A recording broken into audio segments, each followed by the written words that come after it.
Liefdes, kom ons raak rustig voor die Here. Ons open in sy driemaal heilige naam.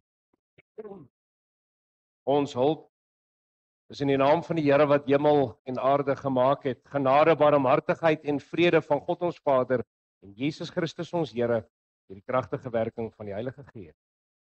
Amen. Liefdes, kom ons lees vir julle saam met Psalm 136, daarvan vers 1, 2 en vers 3 en daarna bely ons geloof.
Liefdes, wanneer ons geloof bely ons dit nie uit eie krag uit nie, maar vanuit die krag van God se Gees. Ek glo in God die Vader, die Almagtige, die Skepper van hemel en aarde, en in Jesus Christus se eniggebore Seun, ons Here, wat ontvang is van die Heilige Gees, gebore uit die Maagd Maria, wat gelei het onder Pontius Pilatus, gekruisig is, gesterf het en begrawe is, en wat die angste van die hel tot in die dood toe ondergaan het, wat op die 3de dag opgestaan het uit die dood, opgevaar het na die hemel en sit aan die regterhand van God die Almagtige Vader, waarvandaan hy sal kom om die lewendes en die dooies te oordeel. Ek glo in die Heilige Gees. Ek glo aan 'n heilige algemene Christelike kerk, die gemeenskap van die heiliges, die vergifnis van sondes, die opstanding van die liggaam en 'n ewige lewe. Amen.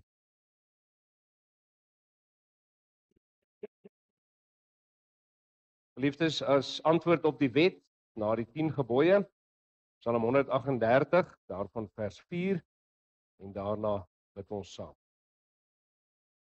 Liefdes, die wet van die Here is vir ons om 3 eenvoudige redes gegee. In die eerste plek, om ons sonde en ellende te ken. In die tweede plek, as 'n tugmeester na Christus, en ons som dit op vanuit die beeld om in 'n spieël te kyk. En wanneer ons terug vanuit hierdie spieël vooruitkyk na ons eie lewe, sien ons hoe leef ons en hoe moet ons leef in dankbaarheid. Eksodus 20. Toe het God al hierdie gebooie aangekondig, ek is die Here jou God, wat jou uit Egipte uit die plek van slawerny bevry het. Die eerste gebod, jy mag naas my geen ander gode hê nie. Die tweede gebod, jy mag nie vir jou beeld of enige afbeelding maak van die hemel daarbo of op die aarde hieronder of in die waters onder die aarde is nie. Jy mag hulle nie vereer of dien nie, want ek, die Here jou God, eis onverdeelde trou aan my. Ek reken kinders die sondes van hulle vaders toe, selfs tot in die 3de en 4de geslag van die wat my haat. Maar ek betoon my liefde tot aan die 1000ste geslag van die wat my liefhet en my gebooie gehoorsaam. Die 3de gebod. Jy mag nie die naam van die Here jou God nie misbruik nie, want die Here sal die een wat sy naam misbruik nie ongestraf laat bly nie. Die 4de gebod, sorg dat jy die Sabbatdag heilig hou. 6 dae moet jy werk en alles doen wat jy moet, maar die 7de dag is die Sabbat van die Here jou God, dan mag jy geen werk doen nie. Jy of jou seun of jou dogter, of die man of vrou wat vir jou werk, of enige dier van jou, of die vreemdeling by jou nie. Die Here het in 6 dae die hemel en alles daarin gemaak, die aarde en alles daarop, die see en alles daarin, op die 7de dag het hy gerus. En daarom het die Here dit as 'n gereelde rusdag ook geheilig. Die 5de gebod: eer jou vader en jou moeder, dan sal jy lank bly woon in die land wat die Here jou God vir jou gee. Die 6de gebod, jy mag nie moord pleeg nie. Die 7de gebod, jy mag nie egbreek pleeg nie. Die 8ste gebod, jy mag nie steel nie. Die 9de gebod, jy mag nie 'n valse getuienis teen 'n ander gee nie. Die 10de gebod, jy mag niemand anders se huis begeer nie. Jy mag nie sy vrou begeer nie, ook nie 'n slaaf of slavin, 'n bees of 'n donkie, enigiets anders wat aan hom behoort nie.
O Here, onse Here, U wat as 'n almagtige God Uself van ons laat ken deur U woord en U Gees. O Here, daardie gedagte is te groot vir ons. Net soos wat Dawid bely in Psalm 139, dis te hoog, ek kan nie daarby nie. Maar tog bestuur U ons lewe. Tog gee U vir ons die geloof sodat ons aan U kan vashou vir tyd en ewigheid, vir lewe en sterwe, na liggaam en na siel. Here, ons as gemeente het in 'n minder of in 'n meerdere mate hierdie week by oop grafte gestaan. Elkeen wat gekonfronteer word met siekte, beproewings, die dood. O Here, ja, dinge wat buite ons beheer is. Maar tog weet ons dat U ons lewe regeer, dat U ons lewe bestuur, en dat ons geen tree vooruit of agteruit kan gee as U dit nie bepaal nie, en daarom bring U ons tot belydenis. U bring ons tot die belydenis saam met die kerk van alle eeue soos wat ons sopas gedoen het. Maar U bring ons ook tot persoonlike belydenis ook in ons eie lewe. Dat daar waar ons baie keer in die week besig is met werk, in ons gedagtes bring U ons tot die besef, Here, stuur U lig en U waarheid dat dit ons sal lei. Here, stuur ons omdat ons hier is vir U onthalwe. Here, dat ons as profete, priesters en konings in die ampt van die geloof gerig word met die oog op die toekoms. Here, baie keer is daar nie groot dinge wat in ons lewe afspeel nie, rustigheid. En dan smag ons baie keer na daardie kruispaaie. Daardie kruispaaie waar ons weer tot die besef gebring word van U grootheid en U almag. En so staan ons ook as gemeente met die beroeping ook by kruispaaie. Waar ons weer eens getoets word of ons links of regs moet draai. Maar ons weet ook, o Here, in ons eie persoonlike lewe staan ons ook by daardie kruispaaie. Waarheen, o Here? Stuur ons elkeen waar U ons wil stuur. Want o Here, U weet van beter. U sien verder. U sien vooruit omdat U die toekoms alreeds in U hand het. Daarom glo ons in U voorsienigheid. Dat selfs die soet en die suur in hierdie lewe rig U ons met die oog op die toekoms. Maar daarom bid ons, Here, dat daar waar ons nou weer voortgaan met ons kort reeks met die 7 gemeentes van Openbaring, dat U ons ook daardeur as gemeente, maar ook as gelowige sal rig met die oog op die toekoms. Here, dat ons in hierdie spieël waarin ons sal inkyk ook vanoggend, want ons weet, Here, dat elke teks in u woord is 'n spieël, waar ons in die eerste plek moet vra, wat wil u aan ons openbaar, wat wil u hê met ons sien? In die tweede plek, wat wil u hê met ons doen? Here, dat ons ook nou waar ons gaan voorlees, dat ons u woord sal hoor, dat ons in dankbaarheid daarop sal antwoord, Christus ontwille. Amen. Liefdes, met die oog op die skriflesing, is ou skrifruiming 40, skrifruiming 15-4, daarvan vers 1, 3 en 5, en dit is ook die teks wat ons vanoggend by gaan stil staan, wat ook beruim is in Openbaring 2.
Liefdes, ons gaan voort met ons kort reeks uit Openbaring 2. Vanoggend staan ons stil uit by verse 12 tot 17. Die vorige ronde het ons stil gestaan by die boodskap van Smyrna. Vanoggend staan ons stil by die boodskap aan Pergamus. Of soos wat hy hier in die 83 vertaling staat, Pergamum. Ons spreek dit uit Pergamus. Openbaring 2 vanaf vers 12 tot 17. Skrywe aan die leraar van die gemeente in Pergamum, so sê hy wat die skerp swaard met die 2 snykante het. Ek ken die plek waar julle bly, daar waar die troon van die Satan is. Tog bly julle aan my naam getrou, en julle het nie julle geloof in my afgesweer nie, selfs nie in die tyd toe Antipas, my getroue getuie, doodgemaak is, daar by julle waar die Satan bly nie. Maar ek het 'n paar dinge teen julle. Julle het mense daar waar die leer van Biliam, wat die leer van Biliam aanhang. Hy het vir Balak geleer om vir die volk Israel van my afvallig te maak, sodat hulle afgodsoffervleis geëet en onsedelikheid bedryf het. So is daar onder julle dan ook mense wat die leer van die Nikolaïte aanhang en dieselfde sonde doen. Bekeer julle nou, anders kom ek gou na julle toe en ek sal daardie mense bestry met die swaard van my mond. Elkeen wat my kan hoor moet luister na wat die Gees vir die gemeente sê. Aan elkeen wat die oorwinning behaal, sal ek van die verborgde manna gee en daarby sal ek vir hom 'n wit steentjie gee met 'n nuwe naam daarop gegraveer wat niemand anders ken nie. Net hy wat dit kry. Liefdes, tot sover ons fokusverse is vers 12 tot 15. So sê hy wat die skerp swaard met die 2 snykante het. Ek ken die plek waar julle bly, daar waar die troon van die Satan is. Tog bly julle aan my naam getrou en julle het nie julle geloof in my afgesweer nie. Selfs nie in die tyd toe Antipas, my getroue getuie, doodgemaak is daar by julle waar die Satan bly nie. Vers 14 en 15, maar ek het 'n paar dinge teen julle. Julle het mense daar wat die leer van Biliam aanhang. Hy het vir Balak geleer om vir die volk Israel van my afvallig te maak. sodat hulle afgodsoffers vleis geëet het en onsedelikheid bedrywe het. Nou vers 15. So is daar onder julle ook dan mense wat die leer van die Nikolaïte aanhang.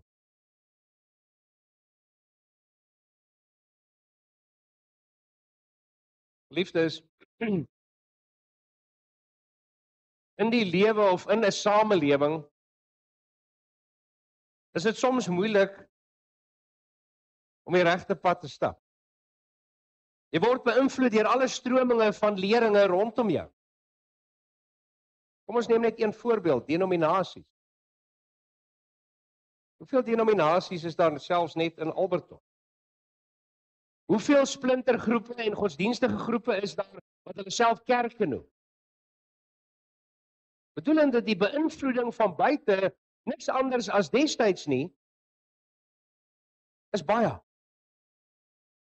Om mee te doen of om sonde toe te laat is maklik, want almal in die gemeenskap doen dit.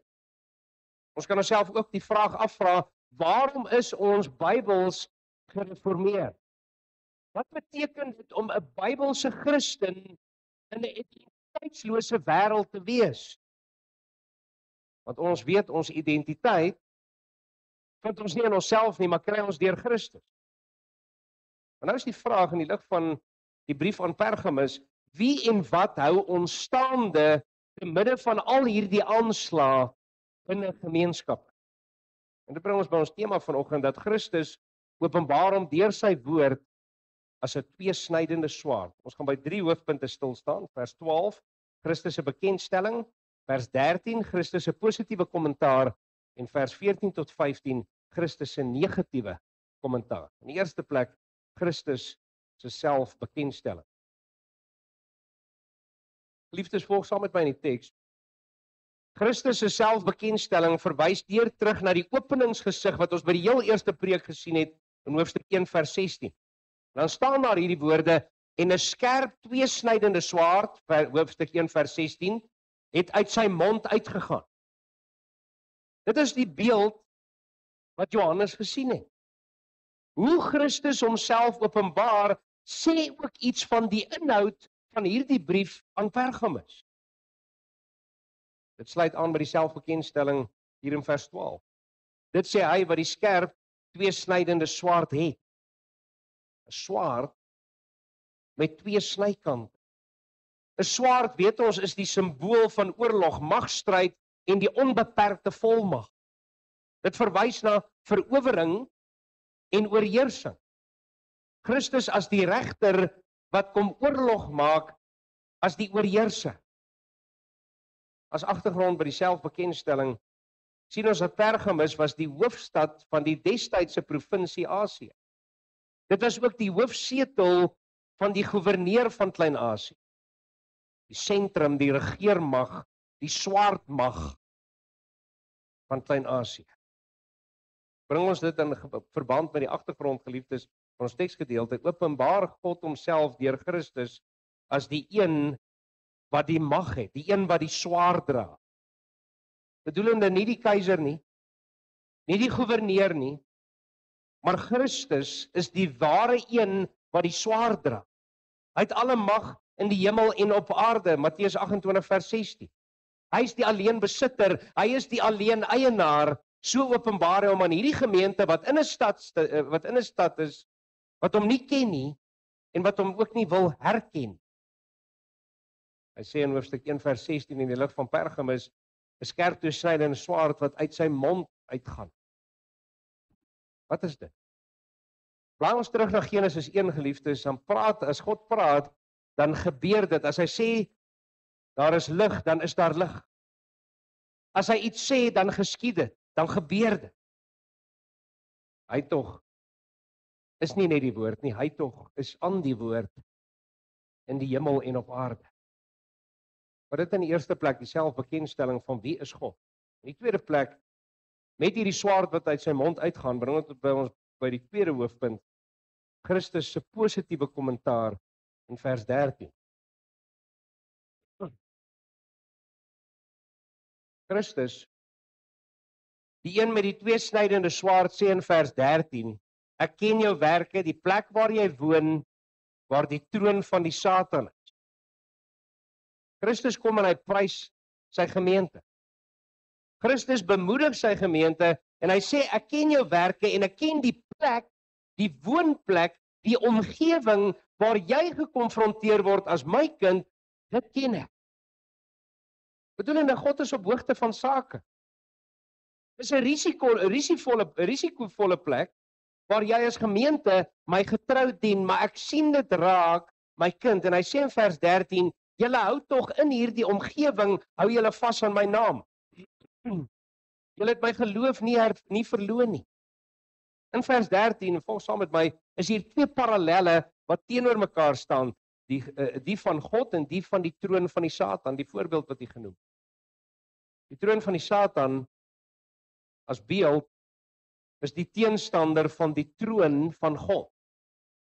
Maar waarom sê Christus? Bring ons dit in verband met die agtergrond, sien ons Pergamus was die setel van die goewerneur van die destydse Klein-Asië. Pergamus, die oprigting van tempels vir twee Griekse gode, naamlik Zeus en Athene. Pergamus, die sentrum van die keiseraanbidding. Elkeen moes wierook voor die beeld van die keiser as God laat opgaan. Pergamus, aan die ander kant, die gasheer van Asklepios. En ons ken daar die beeld van die God van genesing. Die simbool van 'n staf met 'n slang wat daarom rondom krul as die simbool van die Satan. As die redder of die verlosser van genesing. Daarom sê ons teksgedeelte Pergamus, en dis die prentjie van Pergamus, Pergamus was die plek van die troon van die Satan. En hier is Asklepios, die staf met die slang wat rondom die staf gaan, as verlosser en as keiser en as Here gedien. En nou kom Christus en hy bemoedig vir hierdie gemeente en hy sê vir hierdie gemeente, ek ken jou werke en die plek waar jy woon. Die Satan, die teenstander, woon in Pergamus. Kyk net na al hierdie afgode in die stad. Daar het die Satan sy troon in Pergamus gaan oprig. Geliefdes, in die omgewing was basies so dat niks jou gekeer het om jou Christen geloof aan die ander kant uit te leef. Dit was 'n liberale Romeinse ryk. En almal was vry om enige godsdienst te beoefen, en hier lê die punt van vergelyking, maar met een voorwaarde. Naas die godsdienst van jou keuse, moes elkeen aan die staatsgodsdienst deelneem om voor die keiser te buig. So sien u die parallel wat in Pergamus plaasvind. Op sekere feesdae, wat elkeen verplig was om 'n bietjie wierook voor die borsbeeld van die keiser in die brand te steek, maar aan die ander kant mag jy nog steeds jou godsdienst bedryf. En dit impliseer dat jy daardeur moes bely dat die keiser is Here. Vir die meeste was dit aanvaarbaar in 'n liberale gemeenskap. Op die oog af het dit heeltemal onskuldig gelyk. Maar nie vir die gemeente van Pergamus. Dit was vir hulle saak van beginsel. God kan nie gelykgestel word en saam geëer word saam met die keiser van destyds nie. Want wat sê Deuteronomium 6 vers 4? Deuteronomium 6 vers 4 sê vir ons, God is die enigste ware God. Wat is die gevaar, geliefdes, van 'n liberale Romeinse staat? Die gevaar is veel godendom. Die gevaar is sinkretisme, 'n samevlansing van verskillende godsdienste. Jy raak naderhand 'n verkleermannetjie binne in jou konteks, waar God jou geplaas. Aan die een kant was jy vry om jou God te dien, maar aan die ander kant was jy geweier, want jy moes die keiser dien. Geliefde, sien u hier die parallel? Sien u hier contradictionis in terminus, soos wat die Latyn sê? Hulle was getrou aan die Here, ten spyte van hulle omgewing, maar die plek waarin hulle was, dit was 'n probleem. En daarom sê Christus, jy hou vas aan my naam en die geloof in my wat in my nie verloon nie. Hy sê vir die gemeente, jy hou vas. Jy volhard, jy bely my naam. Die positiewe kommentaar, die aanmoediging, die geloofsvolharding. Hy sê vir hulle, ek sien julle geloofswerke was nie leeg nie. Maar openlik moes hulle lig laat skyn. Teenoor die heidene wat sê, Asklepios is die verlosser, die keiser is die Here. Dit het die gemeente openlik bely. Soos Petrus en Johannes voor die Joodse raad getuig het, daar is ook geen ander naam onder die hemel wat onder die mense gegee is waardeur ons gered moet word. Dit was Pergamus se positiewe kommentaar. Hulle het die Here nie verloon. Maar geliefdes, God ken ons elkeen en die omgewing waarin ons woon. Hy ken elke versoeking wat baie keer in ons lewe opkom. Hy ken die gevare van die geselskap van ons vriende waarin ons leef. Hy ken die kringe waarin ons beweeg in 'n gemeenskap. En die Here sê, ek weet, in die lig van hierdie teks. Jy woon dalk naby so 'n troon, die troon van die Satan, sonder dat jy dit besef. Wat jou gedagtes beïnvloed, wat jou denke beïnvloed, wat jou baie keer verslaaf, sonder dat jy dit agterkom. Maar dan sê die Here vir ons elkeen geliefdes, dat geen troon, hoe hoog of hoe sterk, kan oor ons heers nie. Christus wat aan die regterhand van ons hemelse Vader sit, wat regeer, het die sleutels van die doderyk en van die dood. Hy sê in die lig van hierdie beeld, hy sê, ek is God, ek ken die plek waar jy woon, my kind, moenie dink dat daardie tye was anders nie. Ons is baie keer geneig, geliefdes, in 'n gemeenskap, en baie keer vriende en familie wat baie keer op die dwaalweg is, dan versag ons omstandighede net om familiebande te hou, om te sê, maar daardie tye was anders. Ons is geneig om so te redeneer. Ons is geneig om so te dink. Verskonings soos, ja, met hierdie soort werk wat ek doen, ek kan nie anders nie. Met hierdie soort omgewing waarin ek bly, ek kan nie anders nie. Met hierdie soort mense wat die Here oor my pad geplaas het, ek kan nie anders nie. Moet op 'n manier vir 'n Griek word en vir 'n Jood word soos wat hulle vir my is. Liefdes, Pergamus, die brief van Pergamus sê vir ons, moet jou nie bedrieg nie. Christus sê, ek weet, ek ken. Ek is die een wat jou hier geplaas het. Ek is die een wat jou in Alberton geplaas het. Ek is die een wat jou met 'n doel hier geplaas het. En wat die Here vir Pergamus sê in die lig van ons wat in hierdie spieël inkyk, moenie dink en wegskram van die doel van jou lewe nie. Jy het 'n pad om te stap, my kind. Geplaas. Jy aan God se naam sal vashou. Geplaas en geroep sodat jy jou geloof in God in jou geplaas het, maar jy nie deel raak van die negatief van 'n gemeenskap nie, dat jy God se naam nie sal verloon nie. God toets ons, broeders, susters en kind, dat die Here juis jou in 'n gemeenskap plaas waarin jy hom moet dien. Dit laat dink ons aan die pragtige woorde van Mordegai aan Ester in die boek Ester. In 'n tyd toe die Jode doodgemaak moes word, het Ester as koningin in Ester 4 vers 4 is hierdie woorde gesê, wie weet, miskien is dit juis met die tyd is dit juis met die oog op 'n tyd soos hierdie dat jy koningin geword het. Mordegai se woorde aan Ester. Roeping. Liefdes, roeping staan bo omstandighede. Roeping kom van God af. En as jy voor 'n kruispunt staan, dan moet jy vir jouself weer eens vra, waarheen is die Here met my op pad? Dis juis ook op ons van toepas. God sal sy krag aan jou skenk, sodat jy aan sy naam sal vashou in die omstandighede wat buite jou beheer is.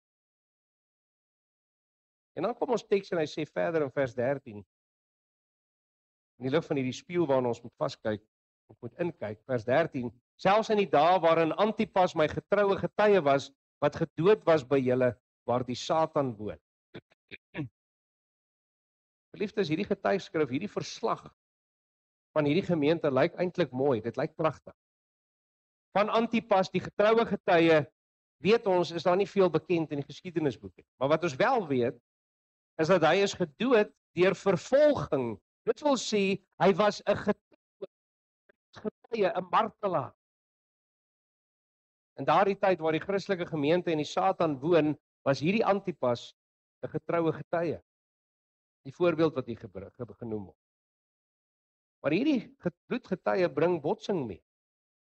Van die begin van die skrif lees ons van hierdie vyandskap. En ek sal vyandskap stel tussen jou en die vrou, tussen jou saad en haar saad. Genesis 3 vers 15. Die stryd tussen lig en duisternis, die stryd tussen kerk en wêreld. Die stryd tussen die duiwel en Christus, Openbaring 12, maar daardie selfde stryd wat in Genesis 3 begin het, hou nou nog aan in Pergamus in die lig van hierdie brief. Antipas was 'n getroue getuie. Hy was voortdurend besig in sy geloof, ten spyte van dit rondom hom, het hy die naam van Christus in sy omstandighede, het hy bely. Hy het konstant vasgehou aan sy geloof. Liefde, selfs nie in 'n tyd van vervolging, selfs nie in 'n tyd van teregstelling, selfs nie in 'n tyd toe die druk toeneem, het hy Christus verloon nie. Getrou tot die dood toe, 'n martelaar.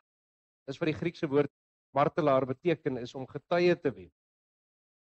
Getuie te wees in die naam van Jesus Christus. Liefdes, pas ons dit toe, in die lig van hierdie positiewe getuigskrif, pas ons dit toe, dan ontstaan die vraag, hoe gaan jou lewe getuig nadat jy dood?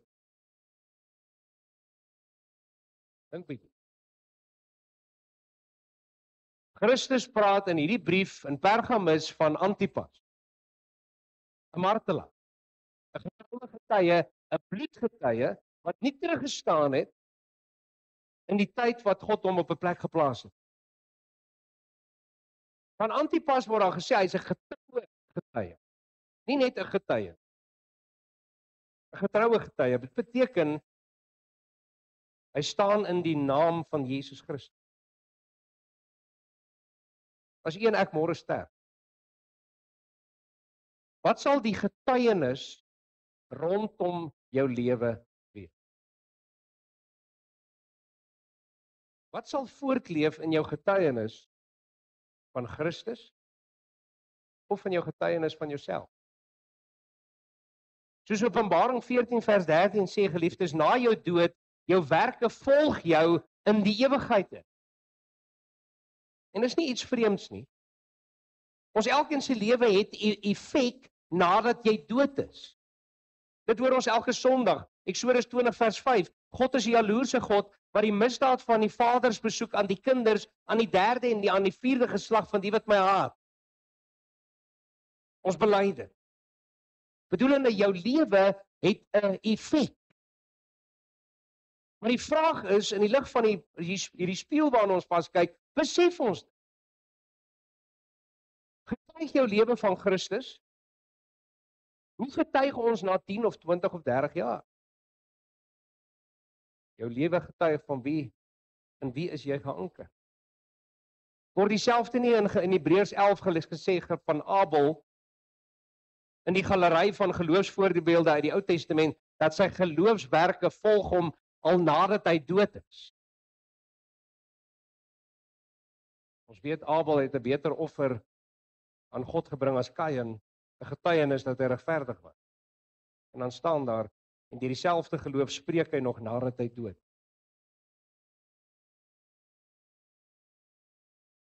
Liefdes, hoe lyk jou biografie?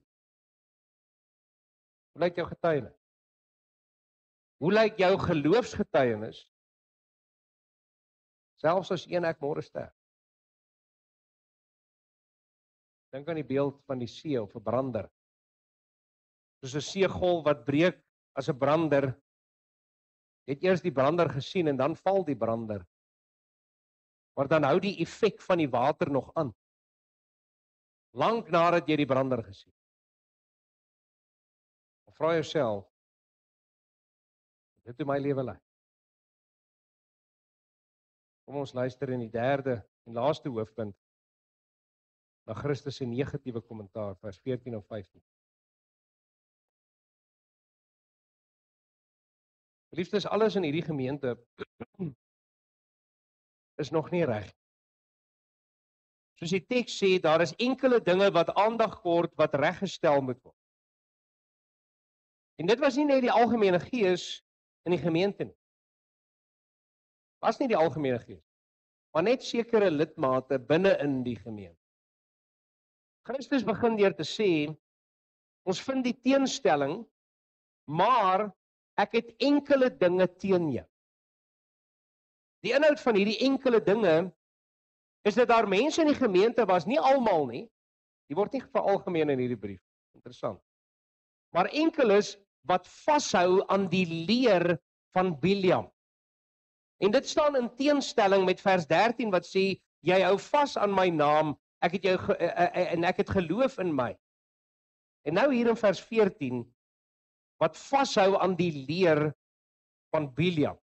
Dit wil sê, die tug, wat een van die merktekens is van die ware kerk, wat ons bely in NGB artikel 29, was nie in die gemeente Pergamus 100% in liefde toegepas nie. Moontlik, omdat hulle gedink het, na al die sware en die vervolging, kan ons nie nou die mense in die gemeente gaan staan en wegjaag nie, want ons sou die kerk kleiner maak en ons sou die kerk verswak, finansiëel. Maar Christus het die tug aan sy kerk gegee as 'n wag, wat moet waak oor die suiwerheid van die leer en die suiwerheid van die lewe van elke lidmaat. Ons kan dit ook so stel, teenoor die wêreldse verleiding en vervolging, het die gemeente aan Christus getrou gebly in die liefdestug. Maar teenoor die sondaar, in die gemeente, het hulle so iets wat toegegee, hulle oë toegemaak en het ongesiens laat verbygaan. Dis wat ons kry hier by enkeles binne in die gemeente Pergam. Liefdes, om dit beter vir ons op te som en om te verstaan, in ons Afrikaanse taal is daar 'n spreekwoord wat sê, sagte hande maak stinkende wonde. Presies wat rondom enkeles in Pergamus gebeur het. Hulle hou vas, maar hulle wil nie los.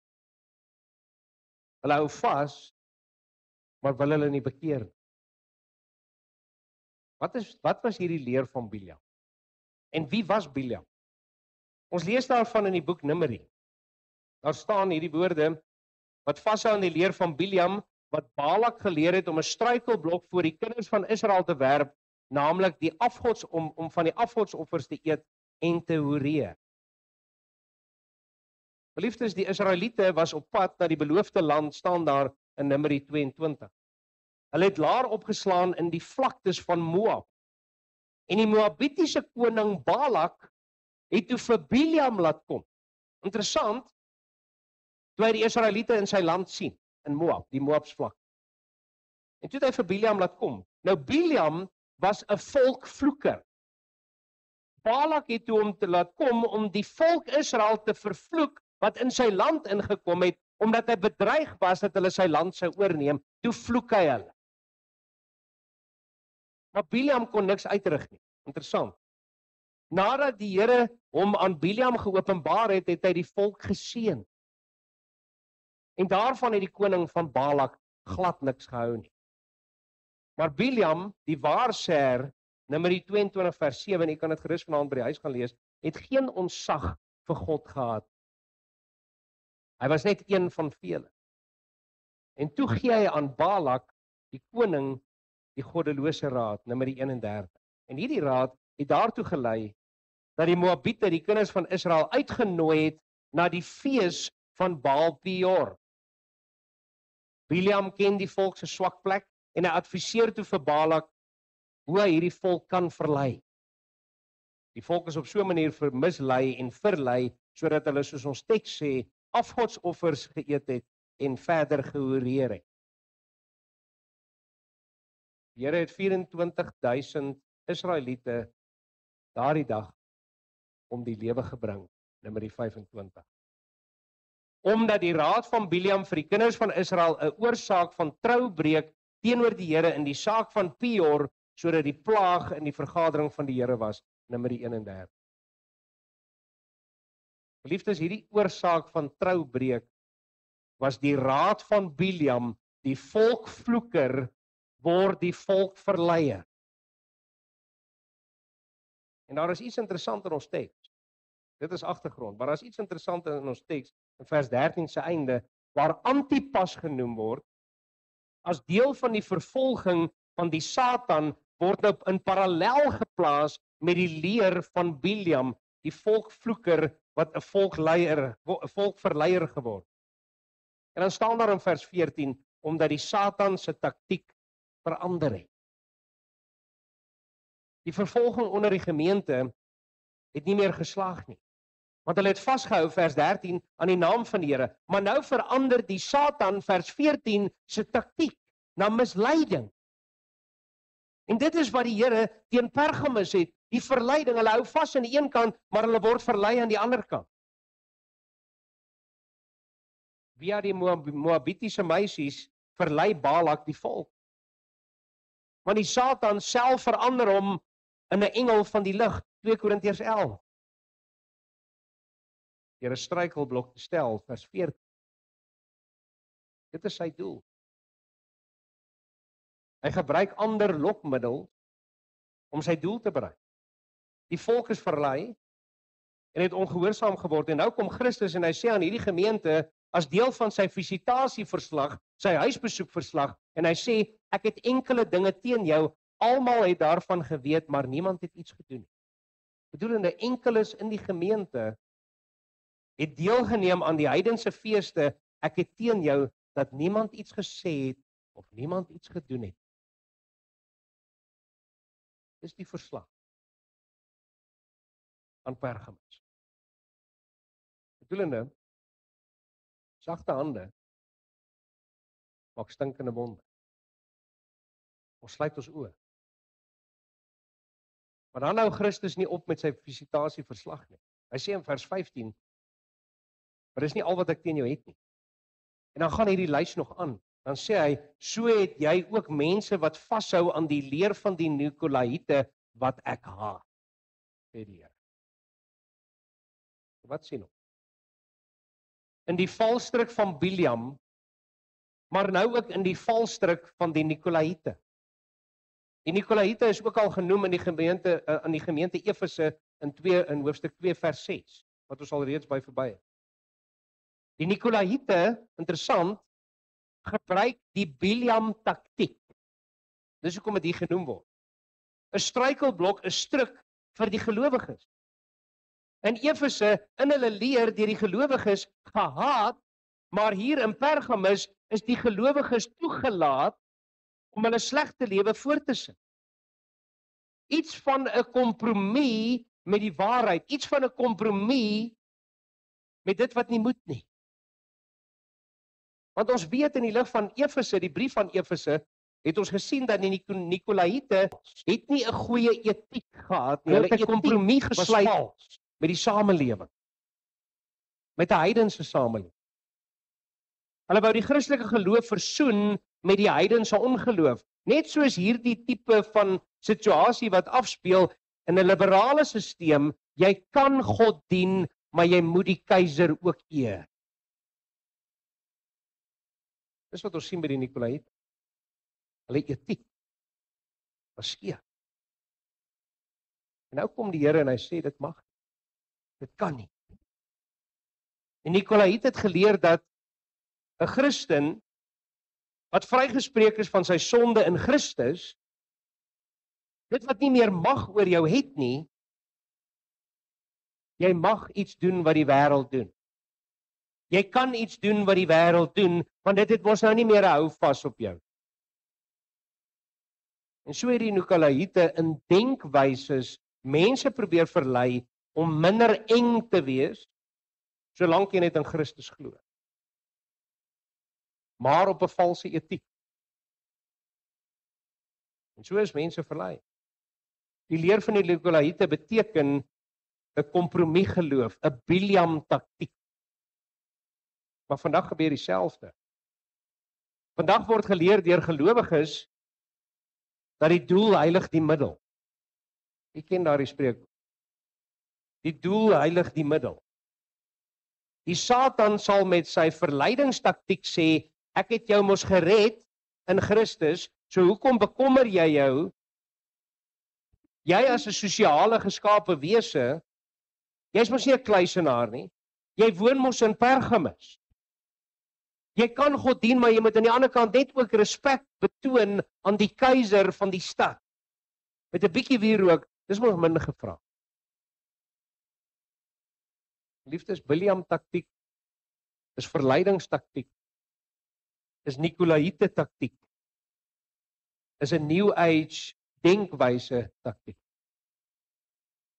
Onbewustelik word jy ingetrek in die maalkolk, en hier lê die punt van vergelyking van kompromie. 'n Christen kan nie kompromis sluit buite iets wat nie te doen het met die waarheid. Valse taktiek. 'n Valse taktiek bring jou uit by 'n valse etiek. Dit bring jou uit by 'n skewe beginsel. Dis wat ons hier sien aan die gemeente aan Pergamus, dat daar 'n klimaat geskep word. Dis vir die gemeenskap aanvaarbaar. Hoekom staan jy by? Pas op daarvoor. Sagte hande. Maak stinkende wonde. Ek sluit af. Liefdes, ons het aan die begin gesê, om as Christen jou pad reg te stap is nie maklik. Daar's baie leringe, baie valse denke, baie taktieke. Maar wat beteken dit om Bybels gereformeerd te wees? Dit beteken om te bely wat God jou sê. Amen. Kom ons bid saam.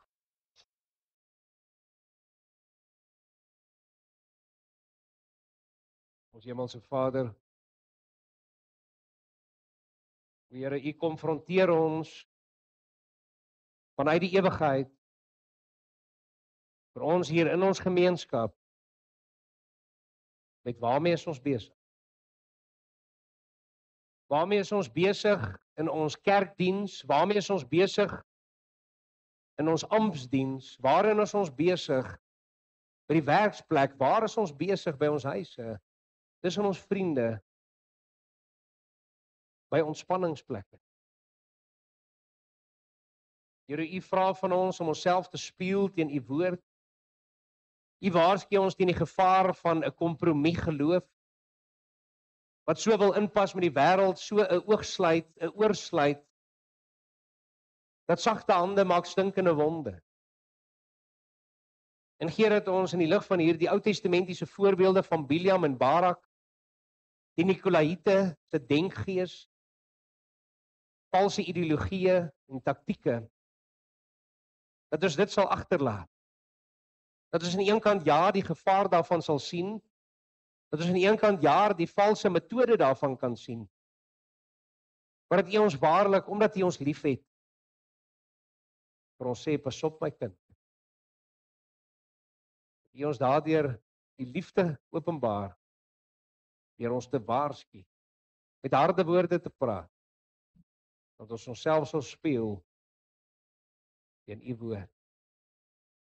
Kom met ons verder vandag, o Here, dat ons in hierdie opstandingsdag, hierdie dag nie sal deurbring soos wat ons dit graag wil hê nie, maar dat ons hierdie dag sal deurbring soos wat U van ons vra. En gaan met ons verder hierdie week, dat ons rustenis sal voortgaan, dat ons roeping sal uitleef, dat daar waar geleenthede is, waar ons sout en 'n sout en 'n lig en 'n lig kan wees, dat ons dit sal doen. Al is dit deur een woord, of een voorbeeld, of een tree in die regte rigting, dat ons dit sal doen tot eer en verheerliking van U driemaal heilige naam. Bly ons daartoe. Christus ontwille. Amen. Liefdes, ons sluit af na die diens van barmhartigheid. uit Psalm 105 vers 22 en 23.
Tref je harte tot God en ontvang die seën van die Here en gaan hierdie week in sy vrede.